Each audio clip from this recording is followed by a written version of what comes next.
Tonight on CTV News at 5. Whatever you can give, from $5 to $5 million. It's all hands on deck for Giving Tuesday. Charities count on maritime generosity. My research comes from understanding ticks from an ecological point of view and knowing more about these critters. And under the microscope, a Nova Scotia researcher is recognized for her all-natural tick repellent. And it's a messy night for weather in the Maritimes as a mix of snow and rain moves through. Live from the Maritimes News Center, this is CTV News at 5. Good evening and welcome to CTV News at 5. I'm Maria Peno-Palace. Thanks for joining us. First at 5 tonight, Give and Get. It is Giving Tuesday and charities are eager to receive your support and a much-needed boost this time of year. It's harder than ever to give back, but as CTV's Vanessa Wright shows us, generosity can come in many forms. Hi, Vanessa. Hi, Maria. That's right. And I spoke with a few charities that are giving back to causes close to their heart, and they hope others will do the same, not just today, but year-round. On the country's biggest day for charitable giving, more than 200 warming kits are being packed with care and consideration. Each bag filled with everyday essentials and winter gear will be delivered to shelters around Halifax. It's how United Way Maritimes and BMO are working together for those in need. For many people in Nova Scotia, it's about choice. It's about, do I have Christmas? Do I feed my family? Do I pay my rent? And this is one small way we can make sure that people that are in need get a little bit of extra help at a moment in time when the season changes and at a time when I suspect we could all use a little help. And giving comes in many forms. Ronald McDonald House is raising money to provide food for maritime families staying or visiting at their Halifax and Moncton family rooms. It's a chance to settle, to share a meal, to refuel, and to refocus so they can have the energy they need to focus on their ill or injured child. The charity has been taking part in Giving Tuesday for years. It's something families have expressed their appreciation for during tough times. It's just nice to have one less thing to worry about, to come back from the hospital and have a warm meal ready for them. Or food in the cupboards, the odd spice that they didn't have to buy at the grocery store while they're far away from home. Just the little things when it comes to food that make a big difference for a family. Dr. Howard Conter is a board member with the Tema Foundation, a charity that provides mental and psychological support to first responders. They're the ones who usually run into a situation when we're running out. There's lots of support for their physical health, but the overall support for their mental and psychological health is lacking. And we want to have them to be healthy, so when they retire from the profession, would be police, fire, EMS, corrections, anything else that they do, that they're healthy mentally and psychologically. This Giving Tuesday, Dr. Conter's family will match the first $10,000 donated to the foundation. He hopes it will inspire others to do the same, no matter the cause. Whatever you can give, from $5 to $5 million, the money will all be extremely well used. Pick the charity you're passionate about, and please support them today and at Christmas time and the other 12 months of the year.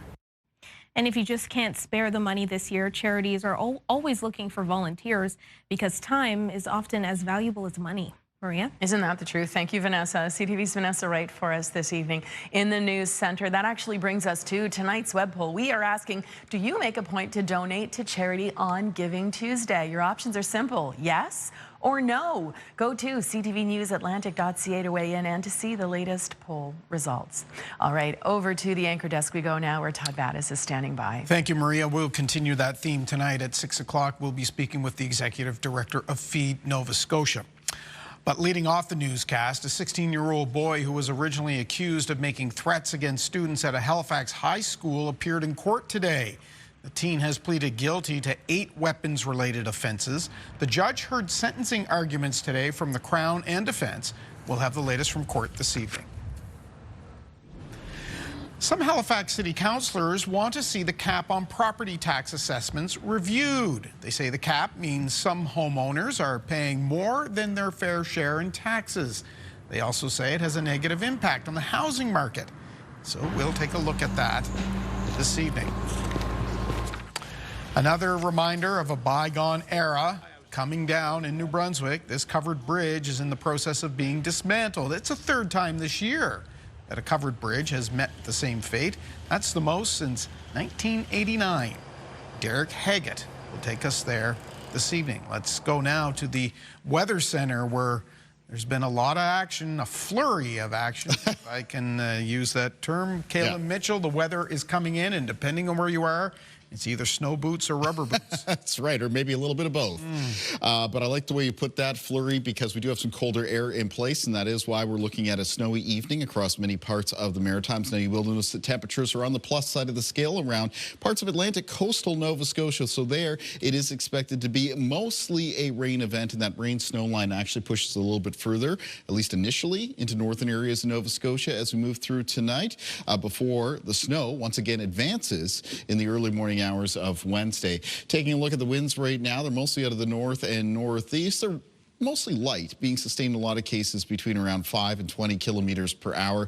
They remain light through this evening, and they ramp up as we make our way through Wednesday morning into Wednesday afternoon. That's the period of time you can expect there to be some higher and gusty winds for the Maritimes. Here's the initial round of weather moving in. It did start as a couple bands of snow that arrived into areas of New Brunswick. Woodstock, weather station at Woodstock, New Brunswick, reporting about 6 centimeters of snow down. Definitely a covering of snow in areas like Fredericton, St. John. Some lighter snow just advancing into the Moncton area as well, and moving towards Prince Edward Island. And already a lighter mixture of snow and rain ongoing for areas of Nova Scotia. This is just the start of this weather system. The main part of it is still strengthening down around the eastern seaboard of the United States, and the heaviest snow and rain just coming up between the New York and Boston corridor now. So that'll be arriving mostly for the overnight hours here in the Maritimes. We have an orange level, so that's for more severe weather conditions. Snowfall warning issued for the Cape Breton Highlands. There, snow as much as 30 to 50 centimeters expected. Yellow level warnings continue for Kings County, Prince Edward Island, 15 to 20 centimeters of snow possible there. Northern areas of Nova Scotia, including Cumberland, Colchester, the North Shore, and the Annapolis Valley, could see some snowfall totals 20 to 30 centimeters. A wind warning out for Wednesday morning for Cape Breton and Richmond County. There, some northerly gusts could reach 90 kilometers per hour. And a rainfall warning out for Shelburne and Yarmouth counties in Nova Scotia. Could be some rainfall totals near 50 millimeters. More on this weather system when I'm back a little bit later on. Maria. Right, you can count on that. Thank you, Kaylin. We'll see you in just a bit. Right now, time for our first break. When we come back, we'll introduce you to a maritime innovator. A Nova Scotia researcher uses a special blend of essential oils to fend off ticks. Her award-winning idea is next.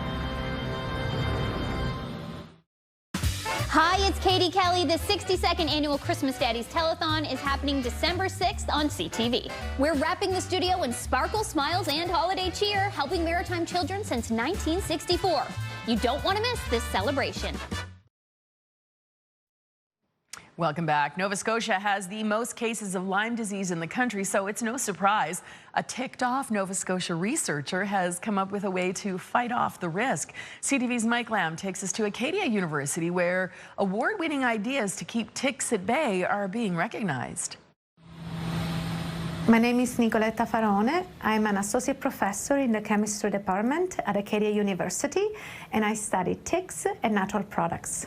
So try to understand how ticks detect repellents and attractant, and use this information for designing and developing new repellent products. I've been working over the years with a Nova Scotia company, Atlantic. The product that we developed, this fabric spray, there was nothing comparable on the market, specifically of natural products and essential oils that could be applied on your clothing, on your camping gears, for example. We have currently ongoing the registration process through Health Canada. The company will launch the product by next year, so hopefully you can find on the market and you can buy it for yourself. Nova Scotia has the bad reputation to be the province with the highest number of ticks per capita. Ticks are almost totally blind, so they rely very much on their sense of smell to detect a potential host. Understanding how they process chemical signal, it's really fascinating, and if we can understand this mechanism, it can give us really the tools for properly developing new product for managing this pest. I've received the MITAC's Outstanding Innovation in recognition of the contribution that I provided in developing this new fabric spray formulation in collaboration with Atlantic repellent product. And this was an incredible achievement. I'm very honored that I have received this award. It's an incredible recognition for me, for Acadia University, and it represents how important it is in creating new product and in creating an impact in innovation. It's the highlight of my career, and was very happy to represent Nova Scotia.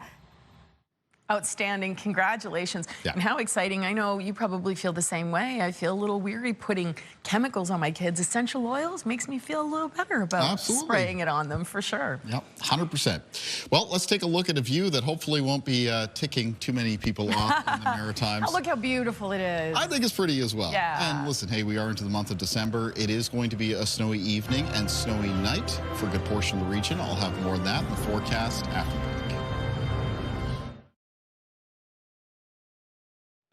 Well, today is all about hope, the incredible impact that you make when you stand with the Salvation Army, and of course, your support is the heartbeat of everything. Our very own Todd Battis emceed the Salvation Army's Hope in the City breakfast this morning in Halifax. The event celebrates the start of the holiday season and raises funds and awareness for programs that support vulnerable people across the region. Award-winning author and motivational speaker Joe Roberts, known as the Skid Row CEO, inspired guests with his story from homelessness and addiction to transformation. I'm here today because of the love of God, a mom that wouldn't quit, and people that showed up, like the Salvation Army. The Salvation Army says it has received more than 3,200 Christmas assistance applications from HRM alone, and that is a jump from last year. Asking anyone who's able to consider donating to a Christmas kettle this season. And of course, the Salvation Army is heavily involved with our own telethon, Christmas Daddies, taking place this Saturday from 11 until 6 right here on CTV. We hope you'll tune in and support the kiddos for Christmas. Hi there, Kaylin. You'll be there for sure. I will, absolutely. Let's take a look at our sunrise and sunset times. We've got a lot of weather to talk about here. Watching the Vincent Coleman come into dock on the Dartmouth side today underneath gray skies. Now, again, around Dartmouth and Halifax for most of tonight, it is going to be rain, though a turn back over to a period of snow is expected Wednesday morning before that snow moves out. Other parts of the Maritimes tonight, it is going to be a heavier snowfall. Now, barometric pressure is currently towards the higher side, but is going to be falling very quickly as we move through tonight into tomorrow at the approach of this rapidly strengthening storm system. Once again, this low pressure system ended up in the sweet spot right along the border between some very cold air over the continent and warmer air out over the waters of the Atlantic. And that's why it's undergoing this rapid strengthening, basically a nor'easter type weather system. So taking a look at things on radar right now, we're already into the start of this weather, but there is more to come, much more for some parts of the Maritimes. It's already been a few bands of snow making its way across New Brunswick. Remember, the snow is going to be lighter for the most part for northern areas of New Brunswick out of this weather system, and a lighter mixture of some snow and some rain already in place for areas of Nova Scotia. There may already be some slick surfaces starting to develop around interior areas of Nova Scotia and at higher terrain.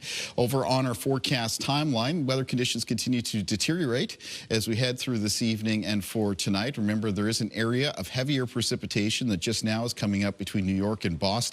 That'll be arriving for us during the overnight hours. That's when snow will become heavy for parts of the south of New Brunswick as well as northern areas of Nova Scotia. The rain heavier around Atlantic coastal areas of Nova Scotia, and even a steady snow, potentially heavy at times for western or eastern parts of Prince Edward Island. Into the overnight hours, even though the initial rain snow line pushes a little bit up into northern areas of Nova Scotia, the snow is expected to return or advance into that province early Wednesday morning, and that's when we could even see some of the Atlantic coastal areas of Nova Scotia finish off with a little bit of snow before, as we move from Wednesday morning into Wednesday afternoon, the snow clears the Maritimes from the west off towards the east. Now, where is it going to be snowiest as far as the road conditions go, maybe some of the slicker conditions? It's going to be parts of Prince Edward Island, especially Kings and Queens County. That's where there's the highest chance of seeing some snowfall totals of 10 to 20 centimeters. Into the southeast of New Brunswick, including in around Moncton, potential there of 10 to 20 centimeters of snow. And then into those northern areas of Nova Scotia. Same spots we talked about yesterday. Cumberland, Colchester counties, parts of the North Shore, including parts of Pictou and Antigonish counties, especially away from the coast and at higher terrain. And then into the Annapolis Valley, that's where we could see some fairly widespread snowfall amounts of 10 to 30 centimeters, though with the higher end of the range, most likely at higher terrain. There's also the Cape Breton Highlands, which are underneath that orange level snowfall warning with potential snowfall totals of 30 to 50 centimeters of snow. Taking a look at the winds in the forecast, they are going to pick up Wednesday morning into early Wednesday afternoon. Out of the north and northeast, especially around the Bay of Fundy coastline in New Brunswick, Prince Edward Island, areas of Nova Scotia, there could be some peak gusts between 50 and 80 kilometers per hour, and up to 90 around Cape Breton County and Richmond County in Cape Breton, where those wind warnings have been posted. Now, if that wasn't enough, talking about the snow and the winds, there's also a special weather statement in effect for coastal areas of Nova Scotia from Halifax running all the way down to Shelburne County. During high tides Wednesday morning, there may be some rough surf, some crashing waves that could bring water levels up, maybe a little bit of splash above the usual high water mark. So just be aware of that if you're around the coast. Low temperatures in the forecast for tonight in general for the Maritimes will be at their coldest this evening. They'll actually rise a little bit during the night for Nova Scotia, southern areas of New Brunswick and Prince Edward Island. High temperatures in the forecast for tomorrow in New Brunswick will be mostly in the range of around -4 to 0, near 2 degrees for Charlottetown and Prince Edward Island, and high temperatures for Nova Scotia between 3 and 5. Let's take a look at our weather watcher for tonight. And tonight's weather watcher is from 7-year-old Abby Smith. And Abby is from Porters Lake and has sent us a drawing of Santa making the rounds on a clear and starry night. Thank you, Abby. Maria. Thank you, Kaylin. So if you're planning a trip out of the country, this is your reminder to check the condition of your passport. As CTV's Pat Foran reports, a woman was refused entry to one country because hers was slightly damaged. I think we caught somebody at the table that had a bad day and wanted to prove something. Andy Field and Jason Tate of Georgetown went to Costa Rica in mid-November to celebrate an anniversary. Field says her puppy chewed the corner of her passport, but that she's used it to travel to other countries without issue. It's barely like this much off the corner of it. I tried to take it to Service Canada, and they actually told me it wasn't damaged enough to be replaced. So I've had it for 5 years. We've traveled to 7 different countries with it. But when she landed at the Liberia airport in Costa Rica, a staff member said her passport was too damaged to enter the country. She was held in detention for 24 hours and told she would have to fly home. He was allowed in the country. I was not. So he was actually escorted to the exit and told to figure it out. And I was taken into a detention cell. Tate says they tried to stay positive, but the situation escalated quickly. They brick-walled us every single time we tried to talk to them or communicate with them. He ended up staying in a nearby hotel. The couple bought return tickets to Toronto, but then were not allowed to board the plane. They had to buy 2 more tickets the next day. They processed me like a criminal. Like, they took all of my information. They asked for my saliva. Rips, tears, water damage, those are all typical things that technically you're not supposed to have. I mean, you might get lucky and someone might not question you, but the problem is you might get unlucky and someone will. Travel expert Lauren Christie says it's better to be safe than sorry and always replace a damaged passport. And don't check it the day of. Check it a couple of weeks ahead of time so you have a chance to rectify the situation if you need to. The couple planned to spend about $2,000 but had to pay about $8,000 for the last-minute flights and other expenses. Field plans to get a new passport but won't be heading back to Costa Rica. I feel like I've been stripped of like all of my security and confidence to travel, and now I have zero confidence in traveling anywhere. Pat Foran, CTV News. Thank you, Pat. Time for our final break here on CTV News at 5. When we come back, though, we'll spice things up with this story. Some days this is a long line. Some days that one's short. Another day, that one's long, this one's short. Frederictonians have been flocking to these side-by-side samosa stands for years. Get a taste of their friendly competition next.